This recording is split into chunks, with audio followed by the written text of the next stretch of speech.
Today I'm sharing one of the most easy and kids-friendly snack recipe, egg fingers.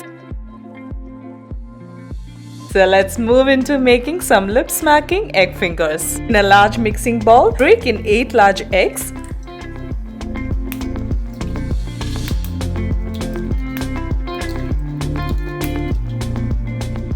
One teaspoon of pepper powder and salt to taste.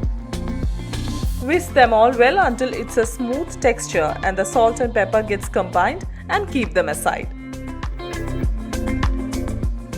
Grease a pan well with butter or oil and transfer the prepared egg mixture into the pan. Cover it with a foil or a lid so that when you steam, the water doesn't get into it, and slowly keep them aside. In a deep pan, add water just enough to place the stand on which the prepared pan will sit. Carefully place the egg pan on the stand, cover it with a lid and let it steam for at least 15 to 20 minutes. While the egg is steaming, let's prepare the coatings for the deep fry. In a flat plate, add 1/4 cup of corn flour, 1/4 cup of all-purpose flour, 1 teaspoon of paprika, 1 teaspoon of oregano, salt a pinch. Combine them all well and keep it aside. In another plate, get the breadcrumbs spread out and ready. And finally, on the third container, break in 2 eggs, add in a pinch of salt, add 2 tablespoons of milk, whisk them well and keep them aside. After 15-20 minutes, open and check to see if the egg is done.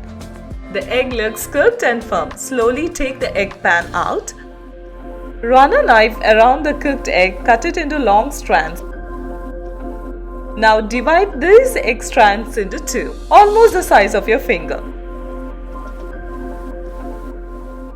You can see how well cooked, thick and soft enough the eggs are. I'm also using a spatula to scoop out all the egg strands into a dish. Finally, let's start coating them. First, roll the egg over the flour mixture well. Out from the flour, right away dip it into the egg and then into the breadcrumbs. One more time, go back dipping it into the egg and back to the breadcrumbs and make sure it's all well coated. Repeat the same process for all the egg strands. As all the eggs are coated, place a frying pan, add oil enough to deep fry the egg fingers. Make sure that the oil is well heated and slowly start placing the egg fingers and fry them until golden brown on all sides. This can take not more than 2 to 3 minutes. You don't have to worry about the lesser frying time as all the egg stuffing inside is already cooked. Once it's in your desired color, you can take them out and place them on a serving dish. They are so soft on the inside and crispy on the outside. These crunchy egg fingers are definitely your kids' next favorite snack. Definitely give this recipe a try and let me know down in the comment box. Before signing off, don't forget to subscribe and click the bell icon for latest updates.